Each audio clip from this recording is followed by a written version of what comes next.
নমস্কার। গুরু কৃপাহি কেবলম। আমি অধ্যাপক ডক্টর শ্রী সুনীল শাস্ত্রী। আজ আমি আপনাদের একাদশ ভাব অর্থাৎ আয় ভাব 11th হাউসে বুধ গ্রহ বসে থাকলে জাতক জাতিকাদের কী প্রভাব হয় সেই নিয়ে ছোট করে আলোচনা করছি। বিগত কয়েকদিন আগে লগ্ন থেকে দশম ভাব পর্যন্ত আলোচনা করেছি। আজ আমি আলোচনা করতে চলেছি জাতক জাতিকাদের একাদশ ভাবে বুধ গ্রহ বসে থাকলে কী প্রভাব হয় সেই নিয়ে বিস্তারিত আলোচনা করছি। মন দিয়ে শুনুন। যদি ভালো লাগে অবশ্যই কমেন্ট করে জানাবেন এবং একটি লাইক করে উৎসাহিত করবেন। আর যারা আমার চ্যানেলে নতুন তারা অবশ্যই একটা সাবস্ক্রাইব করবেন এবং বেল আইকনটা টিপে দেবেন। আগামী দিনে আরও সুন্দর সুন্দর এবং শিক্ষামূলক আলোচনা আমি আপনাদের উপহার দিতে পারবো। জাতক জাতিকাদের যে সমস্ত জাতক জাতিকাদের বুধ গ্রহ একাদশভাবে বসে আছে তারা খুব বুদ্ধির প্রয়োজন। তাদের যে সমস্ত কাজ করে সেই সমস্ত কাজে খুব বুদ্ধির প্রয়োজন। সেই সমস্ত কাজ থেকে আয় করতে পারদর্শী হয়। যে সমস্ত কাজে খুব বুদ্ধির প্রয়োজন সেই সমস্ত কাজ করতে এরা পছন্দও করবে এবং সেই সমস্ত কাজ থেকে আয় করতে পারদর্শী হয়। অর্থাৎ বুদ্ধি দিয়ে আয় করা, বুদ্ধি দিয়ে আয় করা। এরা খুব ভালো প্ল্যানিং করতে পারে। এই সব জাতক জাতিকারা খুব ভালো প্ল্যানিং করতে পারে এবং প্ল্যান মাফিক আয়ও করে।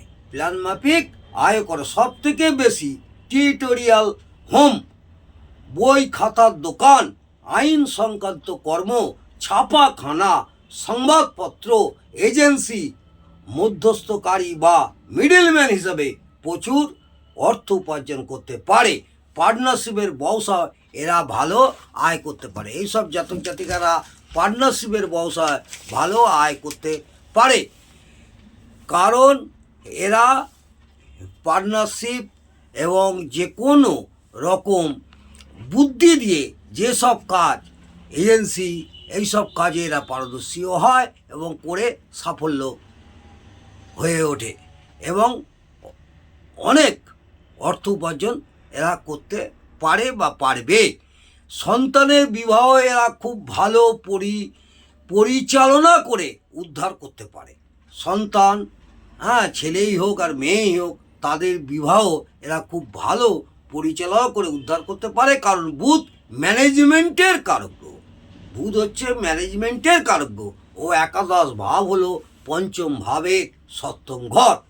একাদশ ঘর হলো পঞ্চম ভাবের সপ্তম ঘর, অর্থাৎ পঞ্চম ভাব হলো জাতক জাতিকার সন্তান ও তার সপ্তম ভাব অর্থাৎ জাতক জাতিকার একাদশ ভাব হলো সন্তানের বিবাহ। এটা মাথা রাখবেন। এই বুধ শুভ অবস্থায় থাকলে, এই বুধ যদি শুভ অবস্থায় থাকে তাহলে আয় ভালো হয় এবং কোনো শত্রু থাকে না। কিন্তু এই বুধ অশুভ অবস্থায় থাকলে, এই বুধ যদি অশুভ অবস্থায় থাকে তাহলে আয়ের ক্ষেত্রে শত্রুর দ্বারা ক্ষতি হয়। আয়ের ক্ষেত্রে শত্রুর দ্বারা ক্ষতি হয়। এরা বিদ্যার দ্বারা আয় করতে পারে। এদের পড়াশোনাও ভালো হয়। আত্মীয় স্বজন বন্ধু বান্ধবদের এরা খুব প্রিয় পাত্র হয়ে ওঠে। এই বুধ অশুভ অবস্থা থাকলে হাঁটু থেকে গোড়ালি পর্যন্ত অংশের নার্ভের সমস্যা হয়। এই বুধ যদি অশুভ অবস্থা থাকে তাহলে হাঁটু থেকে গোড়ালি পর্যন্ত নার্ভের সমস্যা হয়, কারণ কালপুরুষের অঙ্গবিভাজন অনুযায়ী একাদশ ভাব হাঁটু থেকে গোড়ালি পর্যন্ত অংশ নির্দেশ করে। ও বুধ নার্ভের কারক গ্রহ। বুধ হলো নার্ভের কারক গ্রহ। সাধারণ এদের একের অধিক সন্তান থাকতে দেখা যায়। এই সব জাতক জাতিকাদের একের অধিক সন্তান থাকতে দেখা যায়, কারণ একাদশ ভাব হলো সপ্তম ভাবে পঞ্চম ঘর, অর্থাৎ পার্টনারের পঞ্চম ভাব, ও বুধ হলো দৈত্য গ্রহ এবং একাদশ ভাব হলো মনের ইচ্ছা পূরণ। একাদশ ভাব হলো মনের ইচ্ছা পূরণ। এই বুধ যদি খুব খারাপ অবস্থায় থাকে তাহলে এরা খুব ভালো কূটনীতিবিদ হয় এবং রবির সাথে যুক্ত থাকলে সরকারি কূটনীতিবিদ হিসাবে কর্ম করে। তুলনামূলকভাবে এদের পার্টনার খুব বুদ্ধিমান হয়, কারণ সপ্তম ভাব হলো পার্টনার ও তার পঞ্চম ঘর হলো মেধা। এরা দোভাষী দোভাষী হিসাবে কর্ম করে ভালো আয় করে। এরা দোভাষী হিসাবে কর্ম করে ভালো উপার্জন করতে পারে বা ভালো করে আয় করে। এরা যে কোনো চেষ্টার সফলতা পায়। এই সব জাতক জাতিকেরা যে কোনো চেষ্টায় সফলতা পায়, কারণ বুধ চেষ্টার কারক গ্রহ। একাদশ ভাব হলো মনের ইচ্ছা পূরণ। একাদশ ভাব হলো মনের ইচ্ছা পূরণ। স্কুল জীবনের বন্ধু বান্ধবদের সাথে অনেক বেশি বয়স পর্যন্ত এদের বন্ধুত্ব থাকে। স্কুলের বন্ধু বান্ধবদের সঙ্গেও স্কুল জীবনে ছোটোবেলার বন্ধু বান্ধবদের সাথে অনেক বেশি বয়স পর্যন্ত এদের বন্ধুত্ব থাকে, কারণ বুধ হলো স্কুলের কারক গ্রহ। বুধ হলো স্কুলের কারক গ্রহ, ছাত্র জীবনের কারক গ্রহ। ও একাদশ ভাব হলো পাকাপাকি বন্ধুত্ব। একাদশ ভাব হলো পাকাপাকি বন্ধুত্ব। বড় ভাই বোনের কাছ থেকে এরা খুব ভালোবাসা পায়। বড় ভাই বোনদের কাছ থেকে এরা খুব ভালোবাসা পায়, কারণ একাদশ ভাব থেকে বড় ভাই বোনদেরও বিচার করা হয়। একাদশ ভাব থেকে বড় ভাই বোনদেরও বিচার করা হয়। ও বুধ হচ্ছে বালক গ্রহ। আপনারা জানেন বুধ হচ্ছে বালক গ্রহ।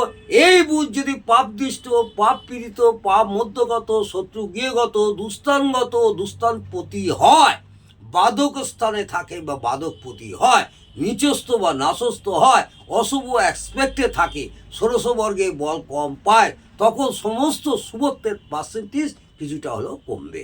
আবার কিছু কিছু ক্ষেত্রে খুব অশুভ হলেও উল্টো ফলও দিতে পারে।